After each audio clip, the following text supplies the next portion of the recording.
I'll try to be animated. I get DMs, people that say that I look like I'm asleep. And yeah, yeah, yeah, yeah, yeah. People are such idiots. Yeah, and I don't even know who they are. They weren't even. I don't even know how they can DM me.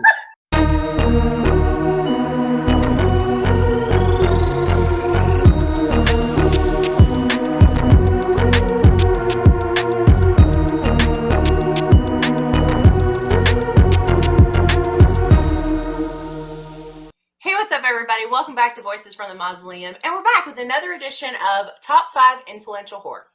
And this time, I am joined by Ronald McGillvray, who is a horror author. I've read one of his shorts, Acid Rain, from his book, Tales from the Parkland, a while ago on the podcast. And he is a fantastic supporter of my series with Tom, the stuff that I post in general.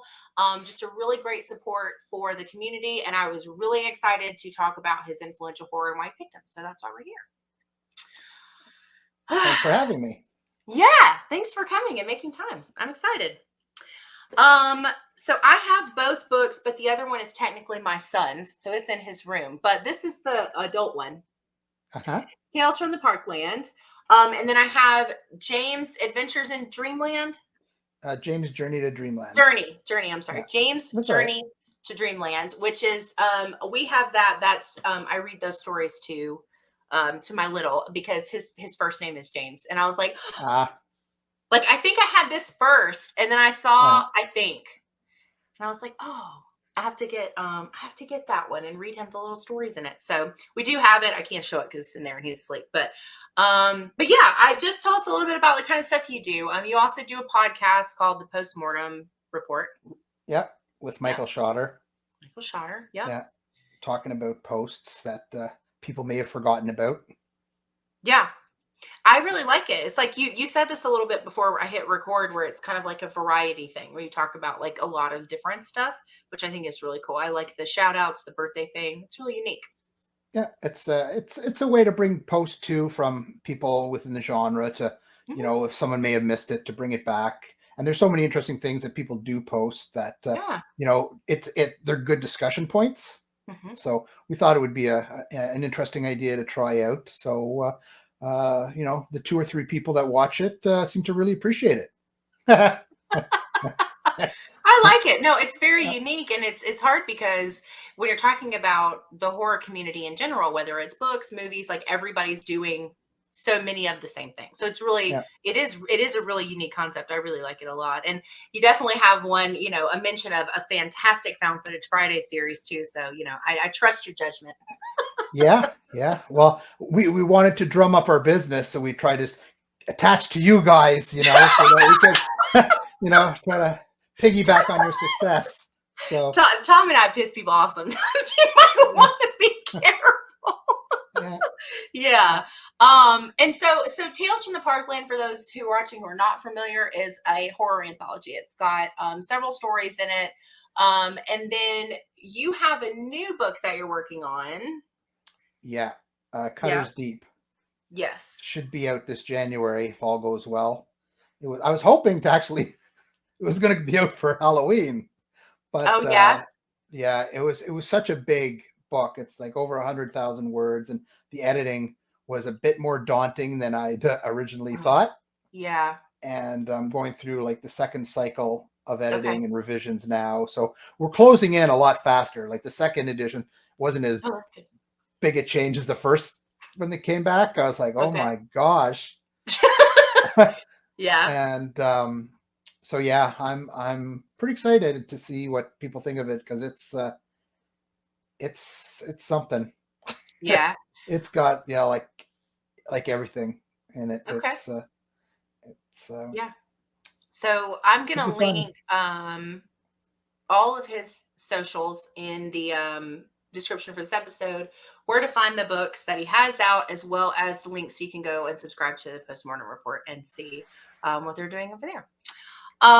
So for your influential 5, I was actually your list has 3 of your 5 have not been on my channel yet. All right. That's always exciting. That's because I want to be original. Maybe Really? 4 of the 5. That's sad. I don't remember. I've done a bunch of these by now, though. Yeah. So we'll start with your first one. So your first one is Night of the Living Dead. Yes. George Romero's classic. Yes. This literally changed everything for me. When I was younger, I always knew I liked horror. I don't know why, but when I was a little kid, it was just, and it wasn't like the scare. I didn't want to be scared. Not that I didn't want to be scared, but it was just, it was more, it was like the adventure part of it, like the thrill, kind of like that was interesting to me, because very seldom has anything really scared me. I've been creeped out. Sure. But I guess I have a high scare threshold or whatever.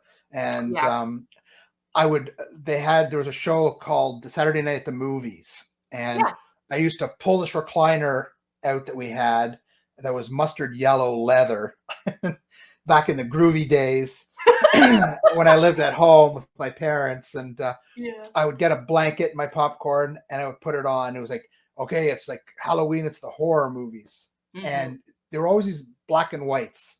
It was like Phantom of the Opera, Hunchback of Notre Dame, the original Frankenstein, Dracula.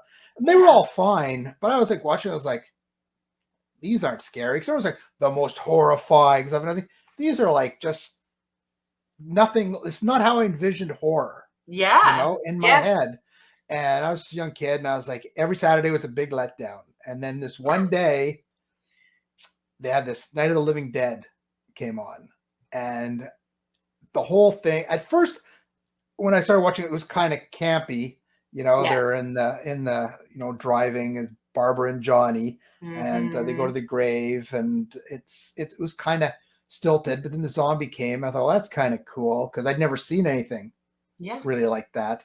And then the whole, being like not knowing what's going on, and being, they run to the barn house and they're in there, and then they're being surrounded by these things, and the whole listening to the radio and getting news broadcasts, that always creeps me out in any show, when they had, because when I was growing up, the whole threat of nuclear war was really big. We used to do like tests. This is what happens if it's going to go off.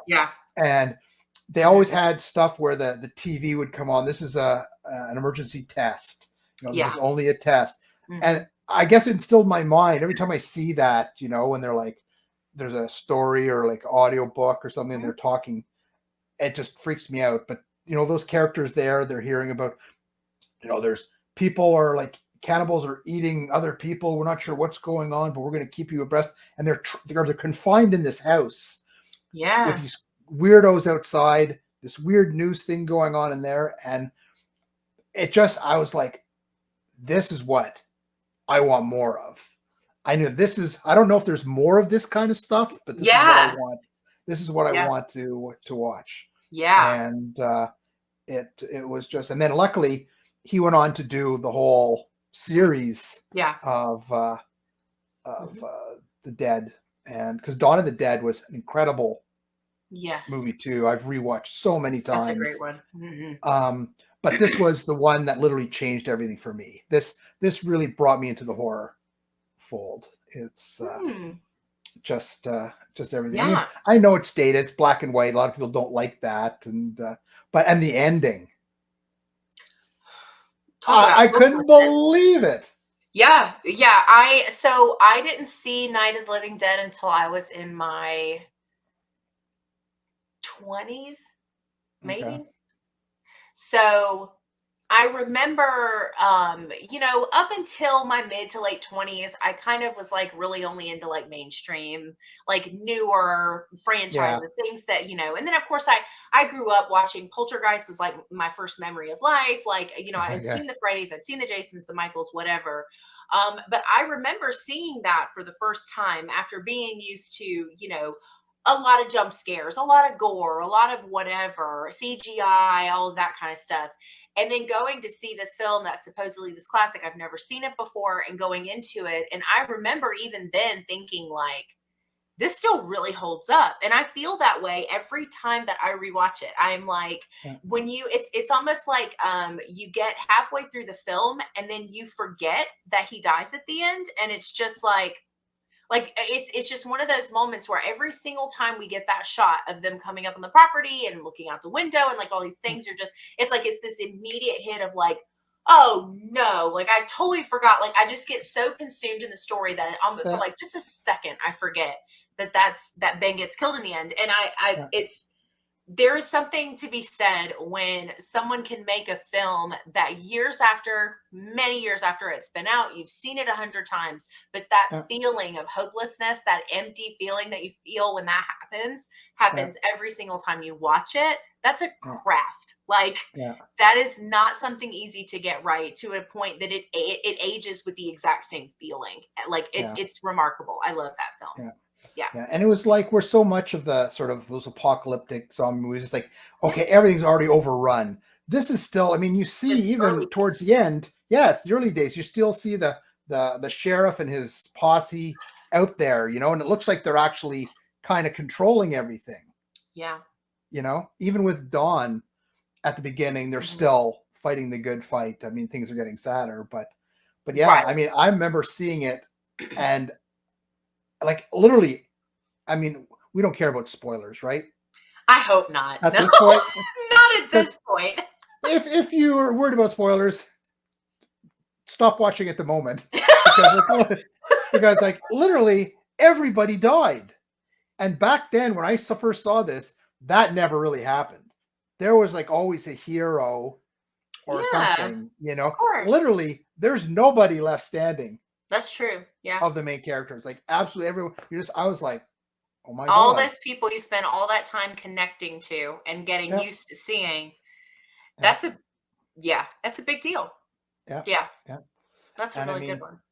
To this day, I mean, they still revere them in Pittsburgh. I mean, they have, Night of Living Dead days. They have that Monroeville has been the mall still, active. So it's So that for me, whenever that's what's my number one, that's it for me because it literally it changed everything. It went from the it's not this hulking guy who walks really slow and gets chased down by like literally everybody. I mean, this was just it was like years of going into fights and with a a little bat, and then all of a sudden you're given like a bazooka.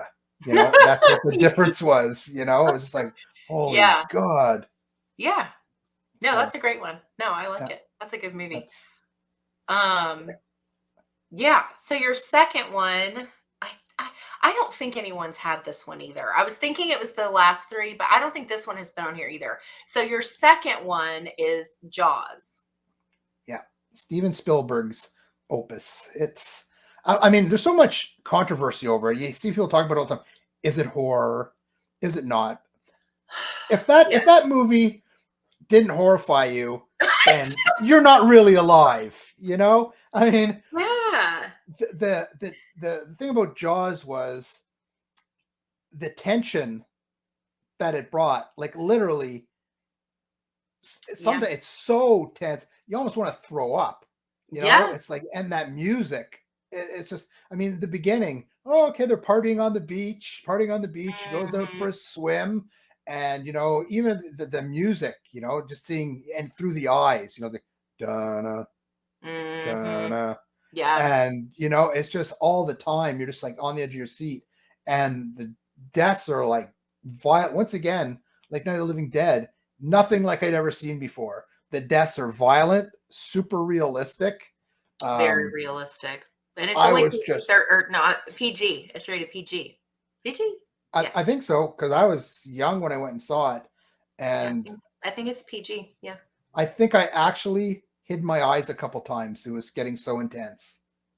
And it's an intense movie. Yeah. And but I mean, like all the actors, like Roy Scheider, Richard Dreyfuss, Robert Shaw. I mean, Robert Shaw was just like the best in that movie. Yes. And it was, and the character building. I mean, especially when they're on the boat alone, and then just that one time with the conversation before Jaws actually just decides to attack the boat. Yeah, they're just talking, and it's just. Yeah. I know a lot of it I heard was like ad-libbed, but it just shows how excellent these three actors were. Yeah, But yeah, so I had retweeted something a while ago about that, actually, sometime in the summer when everybody's like watching Jaws and shark movies, right? And somebody was like, well, I don't disagree that it's horror, but why would you think that? And I was like, and one of the things I always say is like, I would even go as far to argue that Jaws is psychological horror, because you have all of these things built up around this, like, almost like this, like Moby Dick kind of situation. And you've got all of these, like this relationship, like you said, the character building, the relationship building. We get this backstory. We're getting all these pieces put together of who these men are when they're alone, just the three of them on the boat at night. And I think that, like, I seriously, like, I think you could make the argument that it's almost psychological horror because of all of the tension building and all the things, and the shark kind of representing multiple things and all of this stuff together. And it's, I actually forgot when I hadn't seen it. I now it's like I watch it a lot more than I was, but for a while I hadn't seen it in like a long time. And I was thinking, it was mild for some reason in my head. I was like, oh, it's really mild. You don't even get to see the shark that often. Like, and I thought it would be like, this is going to make me sound terrible. I thought it would be fine to show like a 3-year-old, because I wasn't thinking it was that bad. I didn't remember it being that bad. Yeah. And then I'm like, he loves sharks. Maybe he'll think it's cool. It can be like his introduction to horror. And then there was like, he wasn't interested, wasn't really paying attention to it. So I ended up watching it while he played. And then we get to the scene where like Bruce gets up on the boat and he's like on the boat. And that whole scene is happening and it suddenly has caught his attention. And I'm like, of course, like the most gruesome part of the whole movie. And he says to me, because again, he was like 3, I think. He says, that's a big baby shark. And he was totally unfazed. He was like, oh, that's a really cool shark. But I remember thinking like, oh my God, this is so much worse than I remember it being. Yeah. Like the screaming and the blood is way worse than I remembered it being. So, yeah. Yeah, because it's, I mean, you think about it, well, the people who don't say it's horror, I was like, okay, well, you've got Jaws, who's like stalking. What's the difference between like Michael Myers hiding behind a bush? That's a good point. He's coming at you. Well, this is Jaws. He's coming at you. Or you can look at the other way and go, okay, well, there's Godzilla as a creature feature. Jaws could be a creature feature. So you got best of both worlds. You have a Godzilla disguised as Michael Myers in the water. Jaws. It is definitely horror. It's got all the tropes. It's definitely horror. I think it's a weird argument. I don't know, like, killer sharks are definitely horror movies. Like, I don't know why anybody would categorize it otherwise. That's weird. Yeah. Well, if you weren't horrified. Yeah. Jaws is one of the ones that I saw really young. I saw that one really young, but I've always loved it. I love shark movies in general. Sharks are very scary to me. I'm absolutely terrified of the ocean. I don't go past like my kneecap. Like sharks terrify me. And so it's a respect thing. I think they're beautiful. They can stay in the ocean. I'm not interested at all. But like, that was, and there's the whole thing about like Jaws had people really scared of sharks and it created this like, hysteria and all these things. But we have since come a long way. Sharks are not where they should be in some species. And, but I think that like, it's one of those things where like, we are in a much better place with that and understanding that like, it isn't a representation of how sharks actually are. It's just that he was a monster shark, so to speak. So it's very different, but no, Jaws is a great movie. I really like that one a lot too. I just recently got to see it in IMAX and that was life-changing. I've never seen Jaws on a big screen, and going to see it on IMAX, like I will never forget that feeling the rest of my life. It was so good. There's so many tense moments in that one. It was just, you can't even count them all. That dock scene where the dock being ripped out is coming, and it's like or tell me when Dreyfuss' character goes down and he's pulling the tooth out of that boat. Who didn't jump at that? That still gets me. Like, that was a jump scare of the ages. So that's why Jaws is on my list. It's horrifying. Gotta be my jazz animated. hands. Don't look like you're asleep. Yeah. Yeah. I'm gonna make sure I'm animated. Jazz hands, jazz hands. Look at me. Yeah, Jaws is a good one. I don't think anyone else has had Jaws yet. I was trying to think. I don't think so though. I think that's a new one too. So I think only the first one. So the third one I had never even heard of, which I think I told you. So I made it up. There's no yeah. such movie. Well, then what the heck did I watch? Yeah. So your third one is the Omega Man. Yeah.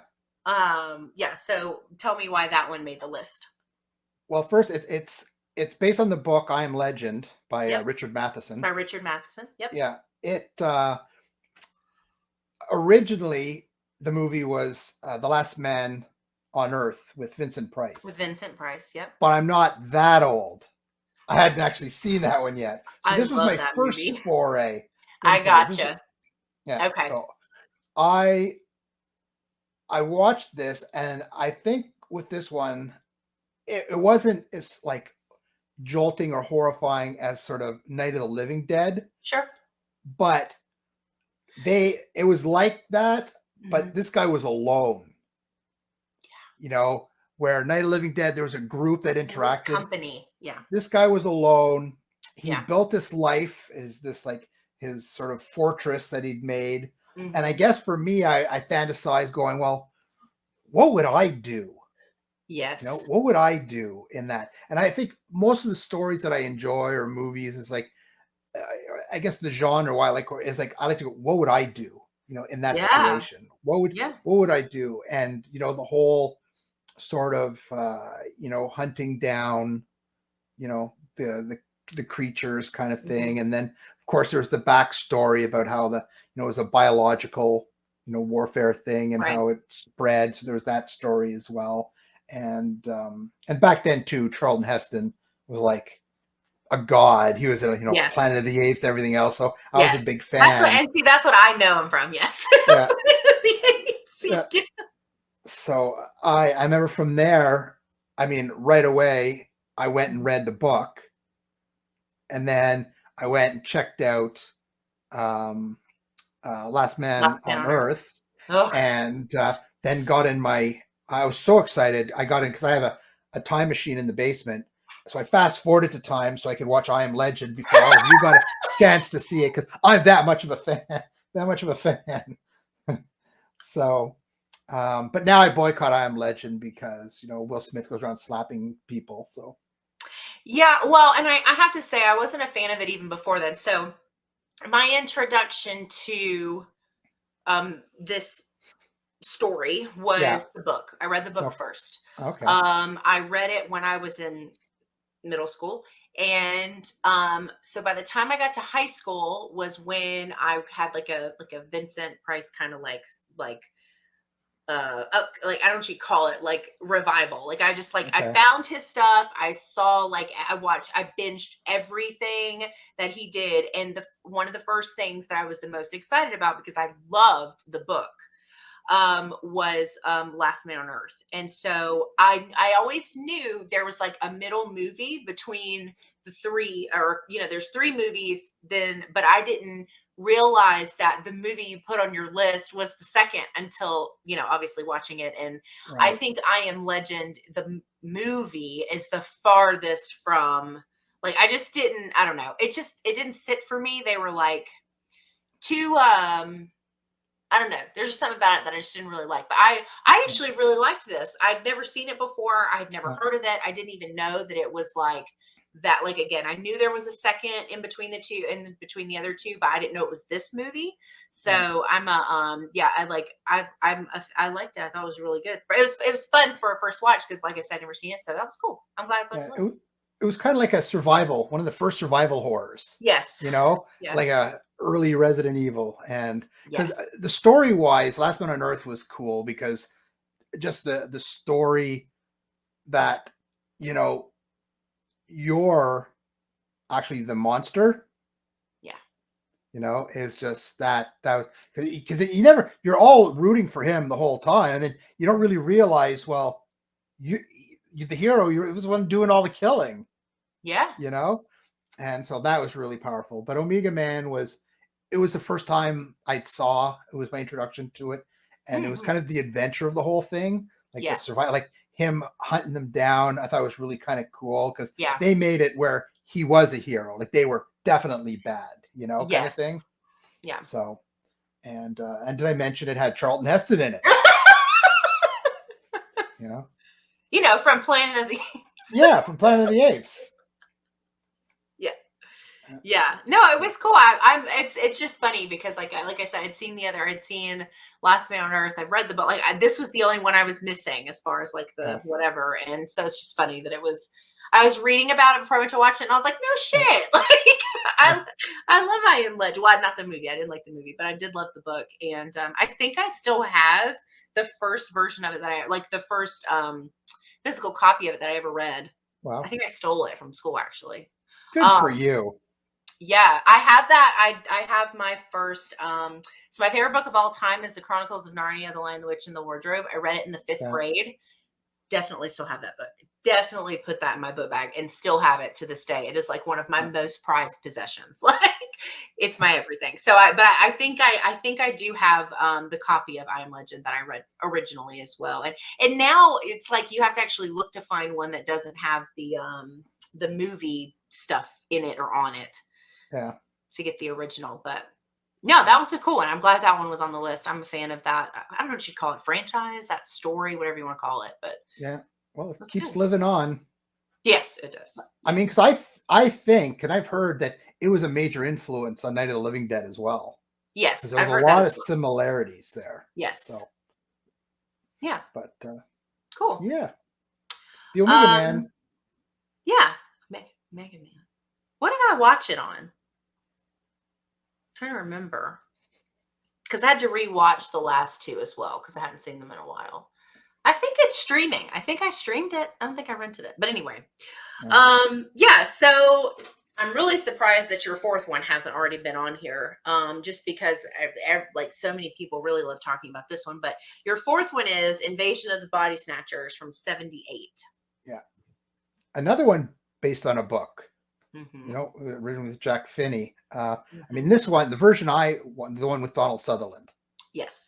And I mean, it had Donald Sutherland, Leonard Nimoy, Jeff Goldblum, and the original movie with Kevin McCarthy, who plays the Doctor. Yeah, he's the guy in this version that you see running when they're driving, and the guy at the beginning, and he's running going the car. Yeah, that's Kevin McCarthy from the first movie. There's a bit of trivia for you. What a so they brought him back. Yeah, gave him a little cameo. They're coming. He's like, yeah, that part's weird. Yeah, that's crazy. I didn't even realize that. Yeah, they pulled him from the black and white original and gave him this part to. It's almost like he was in that one. He survived just to tell you that this is happening, and then he doesn't fare very well either. Well, yeah, no, he's only in it for a little bit. Yeah, very little. Yeah, but yeah. Once again, I mean, even actually, Robert Duvall had an uncredited part in this. He's like a priest on a swing. Oh yeah, doing that creepy stare. Yeah, so that's I don't know why he did it, but to be fair, I mean that's like at the very beginning, and that's at such a weird mood after that because you're just like, what the hell, But this whole thing, I think the thing between Invasion of the Body Snatchers was the whole idea creeped me out. It just to not know what's going on. People are like changing. It's and these pods are creepy too, and like the way the bodies transform, that the weird slick icky stuff that's all over them is gross. But to not know who your friends are, who your family are, who's actually on your side, who's not. Yeah, it's almost like the old, going back to like the Red Scare back in the the States when they're afraid everyone was a communist, was around every corner kind of thing. Yeah, because I'm pretty sure it had a lot to do with that.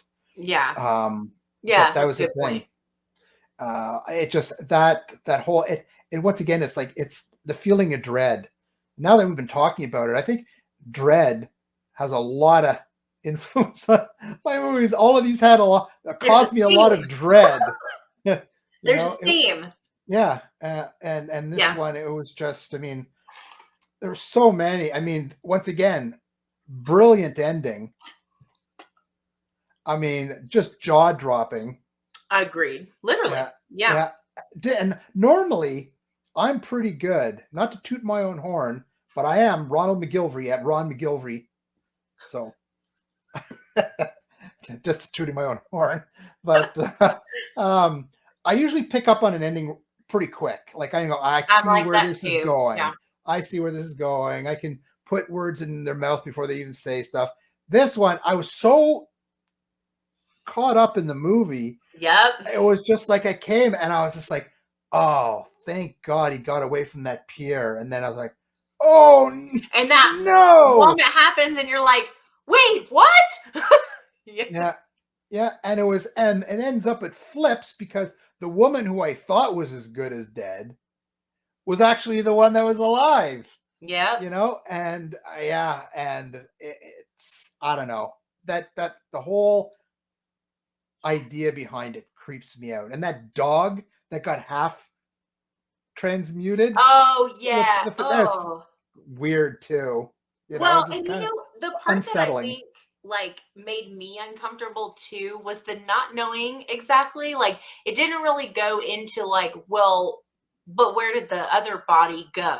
Like, it's just this, it didn't really go into any of that. And it's like, okay, so you see the garbage trucks, you see the garbage trucks, you see the mashing, but like this weird, like that dread you feel like in the beginning when you're like, okay, but what happens to like the real, like you have to piece everything together as the story is coming. Like that part was so unsettling to me at first. I was like, it was the like, yeah, so that moment when Donald Sutherland's mouth opens and like that happens at the end, like that actually made one of Shudder's 101 scariest movie moments of all time or something like that. Really? Yeah. Because it was such an unsettling moment. I think too, like now it's really common to get unhappy endings, but I don't think that that's always been the case. And a lot of times, like what you talked about was like the concept of the hero not making it out. Like those moments hit so different because it didn't happen as often before. Now you see it all the time, but like, it's kind of like, you just think like, okay, like we're good, we're safe, we're secure. And that rug is like yanked out, you know? Yeah. It's good. Yeah. So that's a good movie in general. I love it. Yeah. And it's, you know, based on a good book. That's another thing. Almost all the movies are based on books. Yep. Except Night of the Living Dead. Well, we said that had some influences though. Yeah. So it could be, Invasion of the Body Snatchers. That's a good one. That's a really good one. There was a remake of it with Nicole Kidman. I never saw it. I don't think it was that bad. I remember sort of seeing it and I thought, it's not so bad. It was an interesting take on it, but I can't actually remember. I was trying to look it up, but I couldn't find it anywhere. So I didn't really look that hard, but I haven't seen that one. Yeah. But it wasn't, it was pretty interesting. Yeah. So that's my fourth pick. Cool. So then your last pick, and I don't know that I would have thought this one was going to be on a list either, is The Towering Inferno. Yeah. Now this movie, it kind of goes along the lines, I guess, of talk about Jaws. Is this really horror? Now, to me, it was horrifying as a sort of a personal story. This was a story or a movie that I saw when I was like really young. This movie is super intense. It's very intense. This is not CGI fire. This is the old days when they like greased the people up, lit them on fire and said, run. You know, this is where, you know,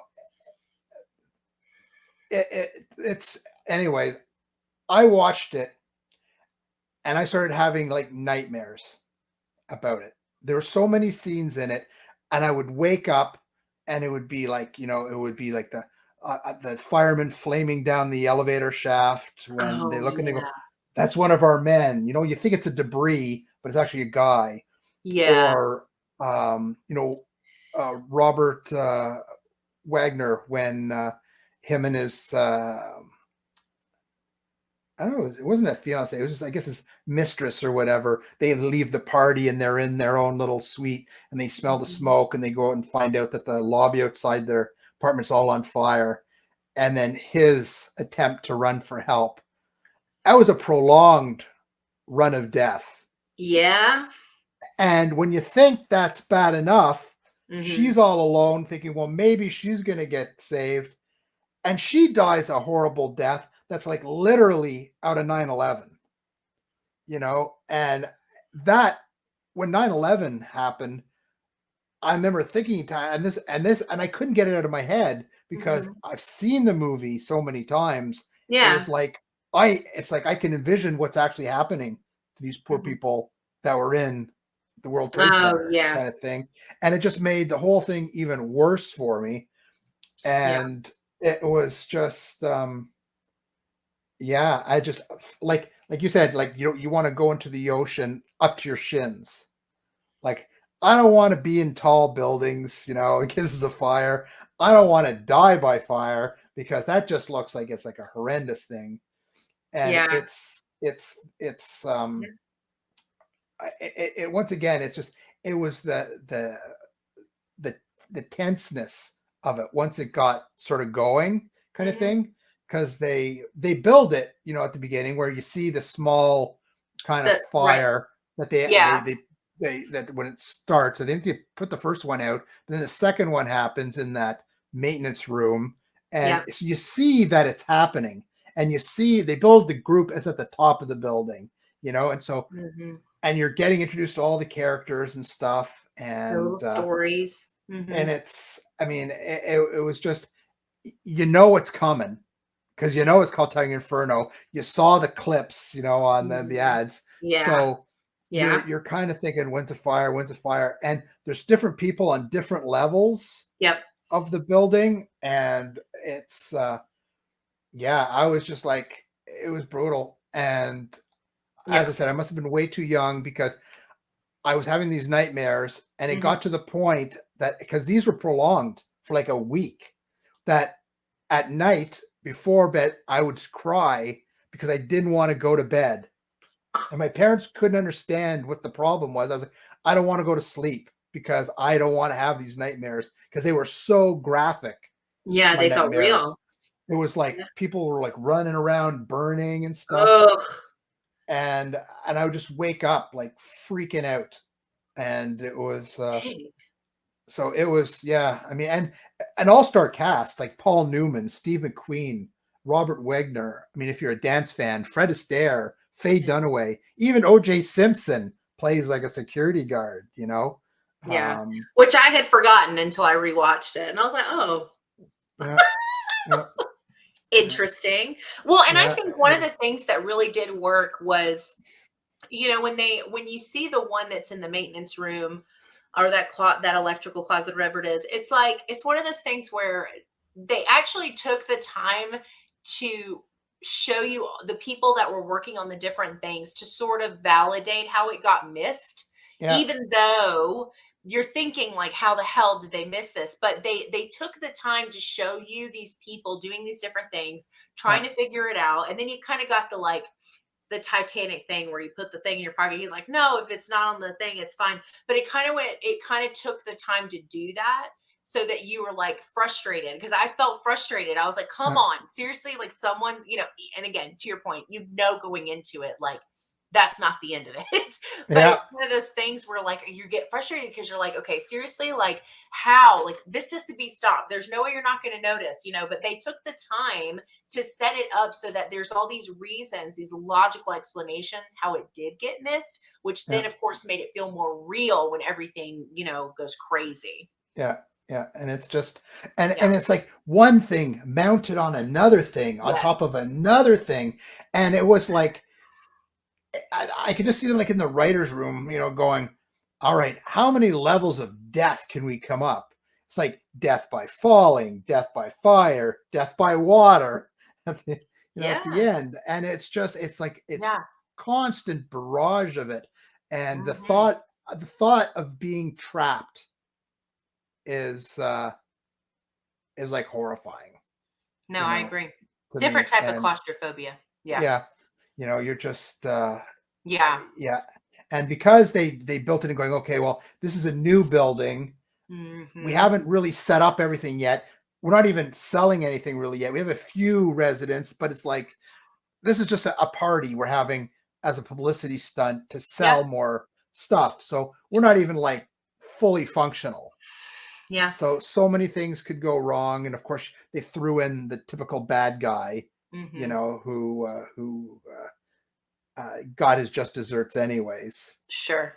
But and just a lot of heartbreak too. I mean, when they were trying to bring that elevator down, I mean, I mean, it's like, really? And then it's, I don't know. For me, it was a big impact on me because it like literally ruined a week or so of my life because I couldn't sleep and I was just like petrified to go to bed. And I've never had that happen before. And but it's the intensity of a Towering Inferno and its realism that just, it's not like it's, you see, the Fantastic Four where you see them, he turns on into fireman and he's like blast, it's like, it's a different kind of CGI.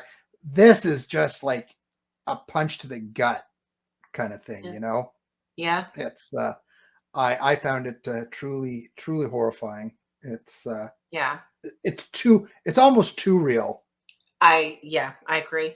And outside of like our story building where we're getting acquainted with everybody in the very beginning of the film, it's after that kind of like cut off of that, it's nonstop until it's over. Like there's you only get like, I don't know how long the beginning is, but like that section of the film is like the only break from all of that stuff. That's just like there's nothing else that breaks. It's like just one bad thing after another all the way until the end. And it's also like, I mean, for the time frame that it came out, like the way that it's shot is super impressive, aside from like obviously like the type of effects and stuff that had to be used. Like I don't know, like it's a very all-consuming kind of movie when you're watching it. Like it definitely feels me. Disaster movies in general are very effective for me.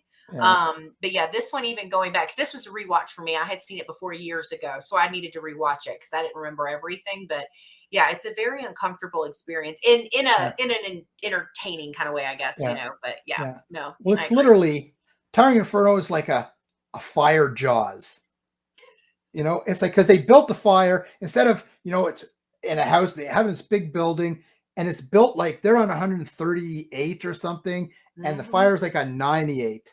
So it's like, you can see, add the soundtrack and you have the flame at 98 and it's like, da-na, da-na, it's moving its way up. And that's what it's, you're just like, oh my God, it's working its way up. They're trying to fight it, but no one can reach it. It's slowly getting up to there. Oh no, we're safe. Oh no, it just went up another floor. Yeah.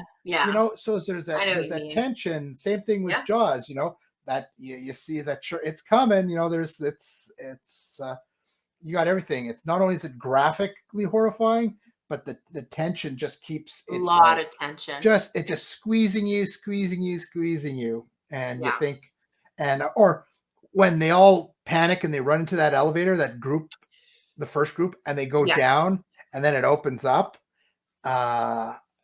It's just, I mean, when that happened, I was just like, and now it's kind of, I mean, that sort of scene now when I look at it is kind of like, it's not as graphic as I remember that it being. I mean, I think, the flame, it was kind of like superimposed almost. On the thing. But at that time, I was just like, oh, I just cringed. I was thinking, could you imagine being in an elevator? Like literally, there's nowhere to run from there. You got like a back wall. You're in a little cable thing. What can you do? Yeah. It just, you just see the flame thing coming at you, and then it goes back up, and the next people are waiting, and then just like all these charred bodies, and it's just, oof. Literally, I could just like name one thing after another that was just like horrifying, like horrific. But but that one. all of these are like horrifying to me, and hopefully horrifying to anyone who hasn't seen it. Although I don't know, my picks are kind of dated, so most people should have seen this, and if not, shame on you. Well, but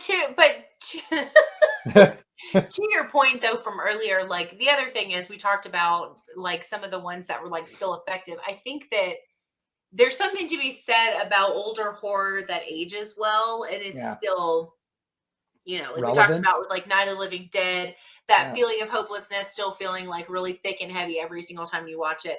And all of these, you know, this was my first visit to the Omega Man, but like the other ones for Body Snatchers and the Towering Inferno, like they still hold up as far as how effective they are at trying to make you feel the way they want to make you feel. And I think that when you can watch something that is older, even I'll be honest, even Nosferatu freaks me out still. Like that movie has it's back, you know, before there's sound, like there's no sound, and it is a terrifying film. So when you watch things that are dated or older or any whatever, like when you watch them now though, and they can still make you feel that way, that's good filmmaking. Yeah. That's why they're the classics. That's right. That's why they're the classics. Yeah. Well, cool. Well, that was a great list. 4 of those 5 I have not gotten to talk about yet. Now you have. Spread the news. Spread the news. I think that bit about Jaws being Michael Myers is going to be the intro for this episode. That was really funny. Someone should do that. Just have like a shark with like a mask on, William Shatner mask. Or you could do multiple. You could have like goalie mask on. He could play all sorts. That Jaws could play all sorts of characters. You could put like a scar on his eye and a knife. It could be Chucky. Yeah. He's a very versatile actor. Poor Bruce. Yeah. Not so good out of water, unless he's in Sharknado. Apparently, I haven't actually seen a lot of them, but they can fly through the air, and there's land sharks. Yeah, land shark is a riot.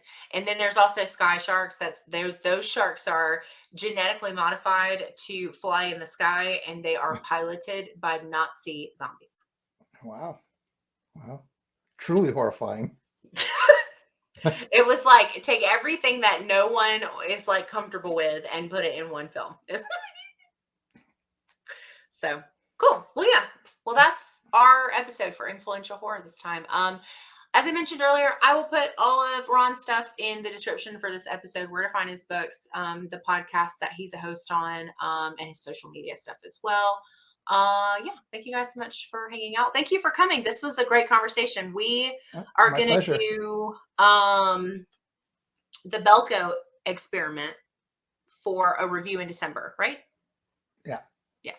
I love that movie. I'm very excited to talk about it. So Ron will be back at the end of December. Thank you guys so much for hanging out with us. Have a good rest of your week. Enjoy your weekend, and I'll see you in the next one. Bye-bye.